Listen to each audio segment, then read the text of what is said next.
저와 여러분이 한 절씩 나누어서 교독하도록 합니다. 그가 또 비둘기를 내놓아 지면에서 물이 줄어들었는지를 알고자 하매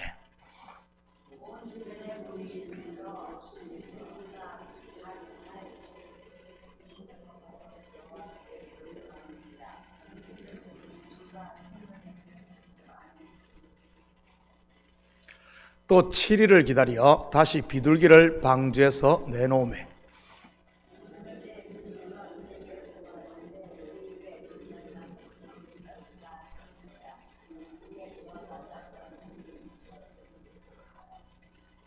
또 7일을 기다려 비둘기를 내놓으매 다시는 그에게로 돌아오지 아니하였더라.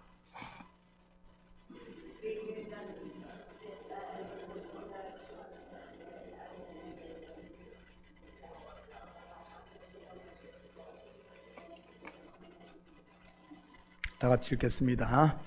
둘째 달 21일날에 땅이 말랐더라. 아멘. 좋은 아침입니다.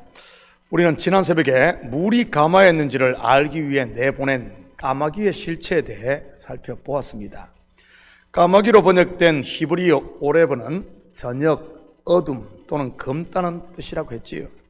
창세기 1장에 저녁이 되며 아침이 되니 할 때 그 저녁입니다. 그렇다면 이 까마귀의 실체가 무엇이라고 했습니까? 바로 저녁, 어둠, 곧 먼저 온 장자인 율법이라고 했습니다. 출애굽 광야에서 모세가 가데스 바네아에서 첫 번째로 보낸 12명의 정탐꾼도 같은 의미라고 했지요. 그들이 40일을 정탐하고 돌아와 한 보고가 무엇입니까? 10명이 믿음의 고백이 아닌 자기 소리를 내지 않습니까? 율법에서 난 자기의 말이지요. 그러니 바벨탑을 쌓다가 흩어지듯 약속의 땅에 들어가지 못하고 광야 40년을 돌며 죽어갔던 것이고요. 이것은 무엇을 말하는 것이겠습니까? 율법으로는 절대 구원을 얻을 수 없다는 그런 말입니다. 그렇다면 구원은 어떻게 했습니까? 나중에 온 것, 바로 두 번째 정탐꾼인 은혜와 진리신 그리스도의 의인 것입니다. 이처럼 성경은 어디를 봐도 같은 이야기를 하고 있는 것입니다. 그러기에 오순절 성령 충만을 받은 베드로가 사내들인 공회원들 앞에서 담대히 이런 고백을 한 것 아니겠습니까? 사도행전 4장 12절입니다. 다른 이로서는 구원을 받을 수 없나니 천하 사람 중에 구원을 받을 만한 다른 이름을 우리에게 주신 일이 없음이라. 그런데도 우리는 어떻습니까? 조금만 빈틈을 주면 다시 자기로 돌아가 자기 의를 내세우고 자랑하려고 하지 않습니까? 은혜 아래 있지 못하고 말이지. 그래서 성도는 끊임없이 자기를 부인하는 믿음의 선한 싸움을 싸워야 하는 것입니다. 사실 성도의 싸움은 외부에 있는 것이 아니라 내부에 있는 것이고요. 다른 사람 속에 역사하는 마귀를 쫓으려고 하지 마시고 나를 유혹하는 마귀를 대적할 수 있기를 축복합니다. 남의 일 간섭하려고 하지 마시고 자기를 돌아보아야 한다는 말이지요.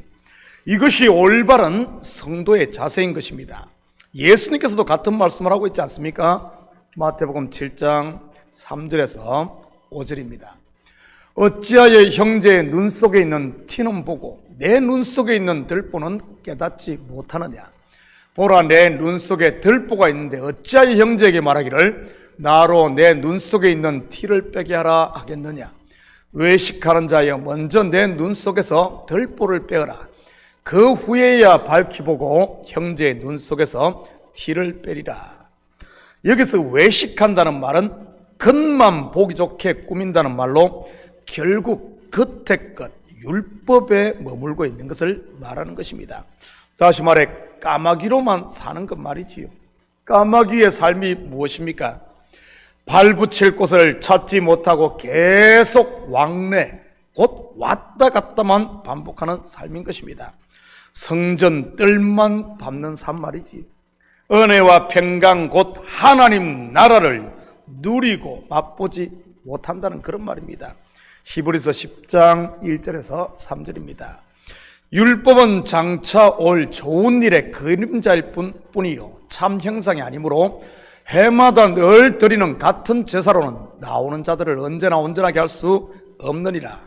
그렇지 아니하면 섬기는 자들이 단번에 정결하게 되어 다시 죄를 깨닫는 일이 없으리니 어찌 제사 드리는 일을 그치지 아니하였으리요. 그러나 이 제사들에는 해마다 죄를 기억하게 하는 것이 있나니. 혹시 우리 속에 이런 까마귀 신앙은 없습니까? 안절부절, 왔다 갔다, 울퉁불퉁, 노심초사, 안식하고 자유하지 못한 마음들 말이지. 우리가 선 곳은 저녁이 지나고 아침이 된 새하늘과 새 땅임을 믿으시기 바랍니다. 예수 그리스도께서 저와 여러분에게 친히 찾아오심으로 말이지. 그렇다면 어떻게 해야겠습니까? 이제는 어둠의 일을 버리고 빛 가운데로 나와야 하는 것이지요. 저는 우리 온 성도들이 빛의 자녀인 줄 믿습니다. 이제는 빛의 자녀로서 당당하게 빛 가운데 행하며 하나님이 친히 준비한 은혜와 평강의 잔치를 누릴 수 있기를 축복합니다. 오늘 본문 8절입니다. 그가 또 비둘기를 내놓아 지면에서 물이 줄어드는지를 알고자 하매. 두 번째 내보낸 것이 비둘기입니다. 비둘기라는 히브리어가 요나입니다. 어디서 많이 들어보지 않았습니까? 바로 요나서를 기록한 선지자 요나가 비둘기라는 뜻입니다. 예전에 요나 강의할 때 제가 말씀드렸던 것 같습니다. 그런데 오늘 본문을 자세히 보면 노아가 비둘기를 몇 번 내보냅니까? 총 3번을 보내는 것을 볼 수 있습니다. 첫 번째 보낸 것이 9절로서 발 붙일 곳을 찾지 못한 비둘기가 방주로 돌아옵니다. 아직 때가 차지 않았다는 말이지. 예수님께서 이 땅에 요나 곧 비둘기로 오셨지만 받을 준비가 백성들에게는 되지 않았다는 그런 말입니다. 요한복음 1장 10절 11절입니다. 그가 세상에 계셨으며 세상은 그로 말미암아 지은 바 되었으되 세상이 그를 알지 못하였고 자기 땅에 오매 자기 백성이 영접하지 아니하였으나. 실제적으로 유대인들의 심령 상태가 마른 땅이 되지 못하고 출렁이는 바다와 같았지 않습니까? 어떻게 하면 올무를 놓아 예수를 죽일까만 연구하고 있으니 말이지. 그런다고 예수님께서 자기 백성들을 포기하셨을까요? 절대 그렇지 않습니다. 7일을 기다린 후 노아가 다시 비둘기를 내보냅니다. 그런데 두 번째는 그냥 돌아오지 않고 그 입에 감람나무 새 잎사귀를 물고 돌아옵니다. 홍수로 물에 잠겼던 땅이 물 위에 드러났다는 뜻이지요. 마태복음 3장 16절입니다. 예수께서 세례를 받으시고 곧 물에서 올라오실새 하늘이 열리고 하나님의 성령이 비둘기같이 내려 자기 위에 임하심을 보시더니. 홍수 심판의 실체는 물세례라는 것을 우리는 이미 공부해서 알고 있습니다. 예수님께서 요한으로부터 물세례를 받을 때 오늘 본문이 그대로 재현되고 있는 것을 보게 됩니다. 예수님께서 세례를 받으시고 홍수 심판으로 옛 세상이 물에 수장되었다는 말이지. 물에서 올라오실 때 오늘 본문으로 말하면 마른 땅이 드러나는 것을 말하는 것입니다. 성령이 비둘기가 그 위를 나르며 마른 땅에서 감람나무 새 잎사귀를 입에 물고 있는 모습이지. 또한 감람나무 새 잎사귀는 성령의 기름 부으심을 말하는 것이고요. 그리고 우리는 비둘기라는 뜻의 이름을 가진 선지자 요나의 삶도 오늘 본문의 모습을 닮아 있는 것을 보게 됩니다. 그 또한 불순종의 옛사람이 물에 빠져 수장되지 않았습니까? 그리고 물고기 뱃속에서 3일을 지내고요. 바로 무덤 속에서 말이죠. 그리고 물 밖으로 나오게 됩니다. 마른 땅이 되어서 말입니다. 이것은 노아나 요나 그리고 예수님의 이야기만이 아닌 예수 그리스도와 연합된 모든 성도들의 모습인 것입니다. 옛사람이 예수와 함께 죽고 그리스도와 함께 새 사람으로 거듭난 저와 여러분 말이지. 그리고 노아가 또 7일을 기다렸다가 세 번째 비둘기를 내보내자 다시는 돌아오지 않습니다. 무슨 의미일까요? 땅에 물이 감해 새 땅이 드러났다는 뜻으로 더 이상 왔다 갔다가 아닌 안식에 들어갔다는 말입니다. 한마디로 3일길인 것이지요. 성전의 그림으로 말하면 지성소에 들어갔음을 말하는 것입니다. 저는 우리 모든 성도님들이 이제는 방주에서 나와 새 하늘과 새 땅 곧 그리스도 안에서 은혜와 평강을 누리며 안식하고 자유할 수 있기를 축복합니다. 13절 14절입니다.